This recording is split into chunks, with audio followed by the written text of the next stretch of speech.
Tuh, kangen sekali. Waalaikumsalam, Dek Rinta. Masya Allah, alhamdulillah hari ini bisa hadir di kajiannya. Jadi Alhamdulillah. saya nggak bisa ngomong apa-apa, cuman apa ya, cuman mengenang aja, membayangkan memori yang lalu, Hmm. bagaimana membesarkan anak-anak, terutama eh, anak saya yang kembar ya. Jadi Oke. ini Mbak Dana mungkin pertanyaan pertama terkait komunikasi efektif ini, apakah itu berbeda antara anak laki-laki dengan anak perempuan gitu. Karena ya nggak tahu, saya belum merasa sebetulnya kalau punya anak dua-duanya Iya, gitu. Jadi saya iya. merasakan punya anak lanang semuanya gitu. Jadi masih ngerasa apa ya, dulu ketika mereka masih di sebelum punya adik mungkin ya, masih saya bisa memangnya gitu loh. 5 tahun, Hmm. di bawah 7 tahun, masih bisa merasakan mereka itu butuh saya, masih merasakan bagaimana komunikasi dengan mereka itu berjalan gitu. Nah, Mhm. eh, ternyata sekarang ketika mau menjelang balik, ya ini sekarang usianya 11, ya 10 Mhm. menjelang 11, menjelang pra-balik gitu. Banyak hal yang mungkin sepertinya dengan saya itu selalu bertentangan gitu. Hmm. Sementara di sisi lain suami yang mungkin apakah ini seolah terbawa perasaan, malah anaknya kayak ya biasa aja gitu, nggak ada apa-apa. Contoh kecil mungkin ketika berantem nih, yang saya masih belum bisa itu berantem nih Mbak, Mbak Dana, yang masih harus tadi mungkin kalau dilihat 5 karakter berbicara, tipe berbicara itu, ini yang pertama, ini yang saya pakai gitu. Teriak karena sudah nggak kuat kalau udah lihat jedak-jeduk sana sini, aduh ini harus segera dilerai gitu, atau bahkan saya harus Heeh. menjauhkan salah satu gitu. Nah Mhm. itu yang pertama. Kemudian yang kedua terkait apakah apa namanya indikator anak itu sudah merasa, kalau tadi disampaikan ya contoh-contoh atau kondisi ideal anak itu kan sesuatu yang pasti semua orang tua inginkan gitu. Bagaimana mereka punya kepercayaan diri, bagaimana mereka bisa menyelesaikan permasalahannya tanpa kita gitu ya, tanpa kita ada di sisinya gitu. Mereka sudah punya itu gitu. Mhm. Nah, karakter anak saya ini yang kembar terutama, karena kalau yang kecil masih dalam bayang-bayang kakaknya, tapi saya masih bisa gitu ya, bisa handle-nya gitu ketika di sekolah, dia masih mau mendengarkan. Nah, kalau yang karakter yang anak saya yang pertama ini, eee, gimana ya, kalau misalnya ya, saya sering mungkin melakukan sebuah kesalahan seperti tadi gambar-gambar tadi banyak lah ya, yang entah dengan berteriak, entah dengan judgement, menyalahkan mereka, itulah gaya-gaya, mungkin gaya-gaya jadul yang pernah dilakukan mak-mak dulu gitu. Nah, jadi Mhm. um, itu akan nampak gitu kan ketika di lingkungan sosial, terutama lingkungan sekolah ya. Nah, ini yang saya heran, mereka di lingkungan luar, terutama di lingkungan sekolah itu nggak ada gitu. Jadi selalu behave-nya tuh good gitu. Jadi ketika saya Mhm. sampaikan ke gurunya pun nggak percaya gitu. Mereka baik, nggak pernah ada masalah, tapi di rumah itu luar biasa gitu. Nah ini di satu sisi apakah itu kadang saya ngerasa saya ini bersalah, berarti ada di saya ini ketika penanganan mungkin tadi ya gaya-gaya apa namanya cara mendidik mereka itu yang salah gitu. Tapi di Mhm. sisi lain ya itu kondisi di luar ternyata enggak gitu. Jadi hanya Mhm. kayak di Di kandang rumah. saja, iya di rumah. Nah ini saya masih belum bisa memberikan sebuah apa ya sesuatu yang antara yang punya dua karakter berbeda gitu. Yang satu seringnya cerita gitu ya apa-apa kalau ada terjadi sesuatu itu dicerita. Yang satunya itu tertutup kalau nggak ditanya ya dia nggak kayak flat gitu. Jadi kayak Mhm. misalnya saya kayak pakai baju baru, sesuatu yang baru, yang anak yang pertama itu selalu care, selalu tahu, oh Bunda ini dari mana ini gitu ya, selalu ada Mhm. perhatian, termasuk Mhm. itu dirasakan oleh papanya juga gitu, tapi yang satunya ya cuek aja, tetapi ternyata pernah satu kali di sisi lain waktu usia 7 tahun kayaknya, dia sempat sampaikan ke gurunya gitu, merasa bahwa uh, aku tuh nggak kayak kayak kayak bukan termarginalkan ya, tersisihkan gitu dengan satu juaranya itu yang selalu ingin jadi raja di rumah gitu. Nah itu eh, bagaimana nih Mbak Dana dengan hal ini? Apakah itu nanti ada hubungannya dengan saya mungkin belum belum berhasil ketika menanamkan akidah gitu ya sebagai basic yang nantinya akan menjadi panduan mereka untuk kemudian bertindak dan berbuat dan berpikir gitu. Itu Mbak Dana dan Mbak Linda, terima kasih. Ya. Langsung dijawab tadi. Langsung jawab boleh aja. ya, langsung jawab ya Mbak. Mumpung ingat pertanyaan yang pertama tadi, apakah beda cewek sama cowok perasaannya gitu ya? Atau saya yang salah nangkep? Cara komunikasi tadi. Ya, cara komunikasi ya, cewek sama cowok. Anaknya Anti 2 apa 3 sih, Dek? 3 sama yang kecil. Tapi yang sering kecil punya cewek itu yang cowok. Semuanya cowok. Oh, semua cowok. Oke. Oke. Iya, yang kembar yang pertama kan ya? Yang pertama sama kedua. Iya, yang pertama sama kedua. Oke. Beda banget, cewek sama cowok beda. Cara kita komunikasi kepada mereka. Cewek itu lebih perasa, lebih lembut gitu. Ya Allah memang menempatkan itu untuk dia bisa nanti ready kan, jadi al-um gitu kan. Al-um warabatul bait. Komunikasi dengan anak cowok lebih banyak ke logika biasanya. Tapi mereka sama-sama punya rasa. Bahasa cinta mereka itu sama. Ada 5 bahasa cinta yang mungkin dulu pernah saya bahas itu. Nah, kalau mungkin ini juga jawaban dari untuk Mbak Nurul tadi ya. Saya nyangkut jawabannya Mbak Nurul, nambahin jawaban ke Mbak Nurul, plus dengan jawab ke Dek Rinta. Kita harus pertama menerima anak. Kalau kembar itu pasti kelihatannya sama wajah, tapi beda. Saya sendiri sama Yumna itu beda, seperti bumi dan langit gitu. Jadi kita harus menerima anak itu apa adanya. Jangan membandingkan. Saya nggak tahu seperti apa model tipe sampean parenting mereka. Kalau kembar itu jangan dibandingkan antara satu dengan yang lain. Terima anak itu apa adanya. Dan anak yang apalagi dengan temannya dibandingkan dengan temannya, dengan saudaranya aja itu sudah sakit, apalagi dengan temannya itu ya. Yang kedua, komunikasi dengan anak laki itu lebih ke banyak logikanya. Jadi kita harus juga agak bukan menyisihkan, tapi agak mengurangi kebaperan kita sebagai seorang ibu kepada anak laki-laki. Kalau kita baper dan emosional itu nggak akan nyampe kepada mereka itunya apa message yang kita ingin sampaikan.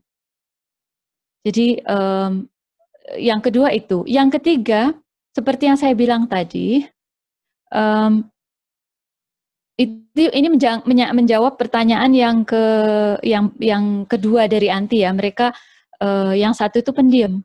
Yang satu itu dia merasa bukan, yang satu dominan, yang satu merasa tersisihkan gitu ya. Yang merasa tersisihkan itu dia butuh perhatian lebih banyak daripada yang nggak pendiam tadi, daripada yang dominan tadi. Jadi Dek Rinta harus memberikan waktu spesial yang lebih banyak kepada dia, pilotok yang lebih panjang dengan dia, sembari mungkin suami nemenin yang dominan tadi. Nggak boleh ganggu. Ini harus ada jadwal one-to-one dengan masing-masing anak kalau bisa. Mungkin hari ini, malam ini aku ngobrol heart-to-heart dengan si A. Yang pertama, besok yang kedua, besoknya lagi yang ketiga, besoknya lagi istirahat, besoknya lagi dengan yang pertama. Kayak gitu. Jadi ada one-to-one. Jadi nggak selalu dia ada di shadow-nya dari yang dominan tadi, tidak menjadi bayang-bayang dia, seolah dia itu nggak ada maknanya gitu. Dan itu bukan perasaan yang enak untuk diterima bagi seorang anak. Jadi gitu. Dan sekali lagi yang ketiga, puji. Selalu puji anak yang, terutama yang pendiam itu tadi, karena dia nggak pede, pasti dia merasa nggak akan memberikan kontribusi apapun dalam kehidupan emakku gitu. Jadi Masya Allah Mas, hari ini dirimu kok gini gitu. Jadi ada sering-seringlah dipuji. Itu obat paling manjur kalau obat dewa, kalau bahasa kedokterannya itu ya, kortikosteroid, obat dewa itu ini pujian. Puji sebanyak-banyaknya ke anak yang murah, yang obral gitu ya. Insya Allah perilaku anak itu akan dirubah melalui pujian itu. Jadi kalau dia sering bertengkar satu sama lain, saat nggak bertengkar, komen itu. Masya Allah, dunia damai, ibu bahagia karena kakak sama adik nggak ada tengkar hari ini. Puji, kemudian peluk, kasih apa yang menjadi bahasa cinta mereka. Kalau anak sudah merasa dicintai, ada koneksi, itu udah gampang untuk menaklukkannya. Jadi apa sih bahasa cinta yang anak pertama? Mungkin word of affirmation, yang mungkin saya nggak tahu, suka dipuji. Bahasa cinta anak yang kedua mungkin quality time. Berikan itu apa yang dia butuhkan. Quality time kah? Word of affirmation kah? Atau gift? Atau act of service? Ngelayani dia mungkin? Atau mungkin yang terakhir physical touch. Mungkin ada yang pertama suka dipeluk, yang kedua nggak suka dipeluk. Ya kasih yang suka dipeluk, yang sukanya dia dilayani gitu. Jadi jangan treat mereka dengan cara yang sama dan jangan membandingkan. Dan saat mereka tidak bertengkar, kasih make it like celebration. Saya masih ingat saya dulu sama Yumna juga bertengkar sampai akhirnya SMA kelas 3 itu baru kelar tengkarnya. Jadi jangan berkecil hati deh. Ya jangan ditiru mah kalau itu. Jangan sampai selama itu bertengkarnya. Kalau bisa sekarang udah berhenti. Tapi dengan cara apa? Puji saat mereka tidak bertengkar. Kemudian jangan bandingkan. Kemudian berilah masing-masing itu waktu one-to-one dengan anti, dengan dirimu. Dan berikan bahasa cinta yang sesuai dengan apa yang mereka butuhkan. Itu jawaban per poin yang mungkin bisa saya sampaikan. Semoga insya Allah ditantang, di-challenge diri nanti sendiri, hari ini aku mau berubah menjadi ibu yang lebih baik dengan cara apa? 1, 2, 3, 4 itu. Tahu bahasa cinta masing-masing anak, akan ada time one-to-one dengan anak, memuji anak, dan treat anak apa adanya, jangan membandingkan gitu. Itu ya Dek, mungkin? Ya. Semoga jelas. Ya, Mbak Dana. Iya, tadi setelah bertengkar sih kadang ini sedikit mungkin ya Mbak Linda. Jadi kayak ke anak-anak itu ya sering bertengkar, habis itu nggak ada semenit 2 menit udah selesai. Tapi sayangnya itu yang mengkel gitu.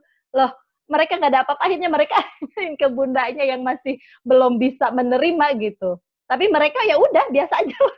Bener. Iya, biasanya gitu memang. Biasanya memang gitu. Tapi sekarang Dek Rinta juga harus introspeksi diri juga. Kenapa kok moodnya itu seperti itu gitu. Bisa jadi memang butuh me time juga gitu kan. Anak kembar itu bukan hal yang sama. Moodnya harus menjadi mood yang netral. Jadi seorang ibu itu harus bukan nggak meledak-ledak, kalem, netral, boleh meledak, tapi ada masanya, nggak selalu meledak gitu. Karena ya susah, anaknya nanti jadi bingung dan takut dan sebagainya tadi. Oke, jazakillah khair. Tadi sempat tanya kok di luar dia kayak gitu, di dalam kok masih itu ya. Itu hal yang wajar juga sih. Kalau di culture kita ya, di culture kita itu kalau di luar manis, di dalam rumah kayak singa gitu. Padahal Rasulullah SAW mengajarkannya sebaik-baik kamu itu saat kamu paling baik dengan keluargamu. Itu belum kita grasp, belum kita embrace ajaran Islam itu di culture kita. Nah, kok bisa seperti itu? Karena mungkin di dalam rumah juga dia merasa lebih aman, jadi dia bisa mengaktualisasikan dirinya. Tapi saya terus terang juga nggak setuju dengan hal itu. Kenapa? Karena Rasulullah SAW mengajarkan, jadilah kamu terbaik dengan family-mu. Kalau dia merasa aman, kemudian dia sakarpe dewe, it's not really, that's not how you supposed to be gitu. Kayak misalkan suami di luar dia menjaga, ya apa gimana itu. Di dalam, wah teriak-teriak ke istrinya, teriak ke anaknya itu. Kamu kok manis banget di luar ya Mas? Di dalam rumah koyok singa. Salah memang. suami kayak gitu tuh salah, dia salah perilaku seperti itu. Kita pun juga salah. Jadi ibu, hei mbak, ya Allah lama nggak berjumpa, bla bla bla, sosok manis gitu di rumah sama anaknya. Kamu itu tak cilir kamu ya, nggak bisa dengerin ibu, bla bla bla gitu. No, you shouldn't be dual personality like that. Dan yang serem malah di dalam rumah. No, they need your love, they need your support. You need to be the sakinah, tempat sakinahnya. Rumah itu pada suami, pada istri kan, gitu. Kalau istrinya itu masih model kayak gitu, ya kasihan sekali anak dan suaminya. Ya Allah, ini tantangan ya, bukan maksud ngenyek, tapi ini tantangan. Dalam arti, insya Allah bisa kita kalau mau berusaha menjadi wanita yang bisa menjadi anchor, menjadi jangkarnya rumah gitu. Tempat anak itu berpulang ya, ngadu, mama di luar tadi kok kayak gini ya ma, aku tuh jadi koneksinya dengan anak itu harus kuat. Dan kalau kita nggak bisa menjadi ibu yang kalem, netral, konten, yang nggak akan bisa itu anak-anak itu datang kepada kita. Jadi kalau dia di luar mereka baik-baik saja is normal, to have this kind of behavior is normal, dan di rumah dia menjadi gak karuan karena dia merasa nyaman.